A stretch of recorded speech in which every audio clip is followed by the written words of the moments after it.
আলাইকুম। Creative IT টিপসের পক্ষ থেকে আমি মোহাম্মদ সাজিদ আহমেদ আজ আপনাদের সামনে অ্যাডোবি ফটোশপের টুলবারের ইরেজার টুল নিয়ে কথা বলবো এবং ইরেজার টুল ব্যবহার করে কীভাবে আমরা কাজ করতে পারি সেটি আপনাদের মাঝে আমি দেখানোর চেষ্টা করব। চলুন কথা আমরা আর না বাড়িয়ে কাজটি শুরু করি।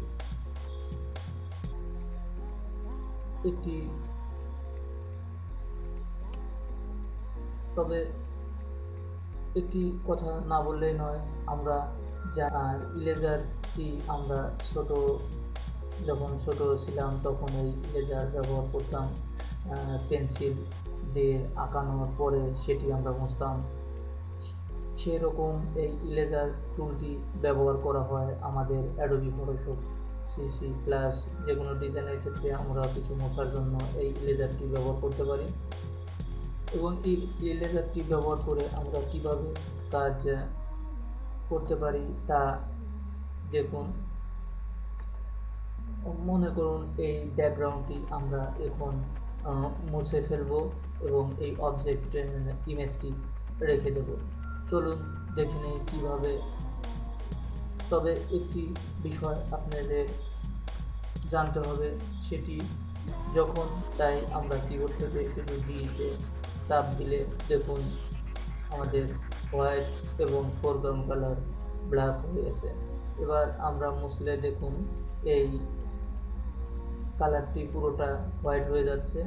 এবং আমরা এই কালারটি যদি আমরা এই কালারটি ব্যাকগ্রাউন্ড কালারটি যদি অন্য কালার করতে চাই, কালারটি সিলেক্ট করে নেব। দেখুন এবার আমরা এটিকে আমরা মুছে এই ব্যাকগ্রাউন্ডটি কালারটি মুছে আমরা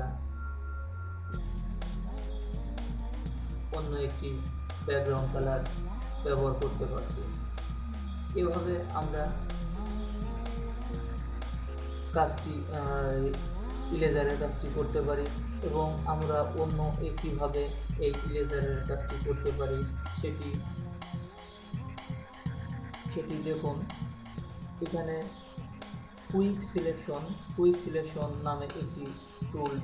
এই টুলটি ইতিপূর্বে আমি এর কাজ দেখিয়েছি একটি টিউটোরিয়ালে, তাই আমি এটির বিষয় প্রয়োগ করে এবং ইরেজারটি ব্যবহার করে আমরা কীভাবে দ্রুত ব্যাকগ্রাউন্ডটি চেঞ্জ করতে পারি বা ব্যাকগ্রাউন্ডটি মুছে দিতে পারি সেটি আপনাদের সামনে আমি দেখাচ্ছি। চলুন দেখে নেই। কুইক সিলেকশন টুলটি সিলেক্ট করে আমরা ছবিটি সিলেক্ট করে নেই। দেখুন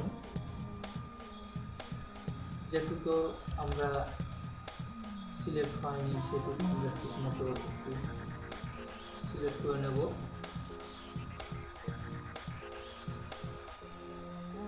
সিলেক্ট করে নিচ্ছি। দেখুন এটি সিলেক্ট করে নিলাম, ঠিক আছে। দেখুন এবার সিলেক্ট করে নিলাম। কিবোর্ড থেকে কন্ট্রোল শিফট আই চাপ দিয়ে অথবা আমরা এখান থেকে ইনভার্ট সেল ক্লিক করে ইমেজটি ব্যাকগ্রাউন্ডটি আমরা সিলেক্ট করে নেব। এবার ইরেজার টুলটি ব্যবহার করে ইরেজার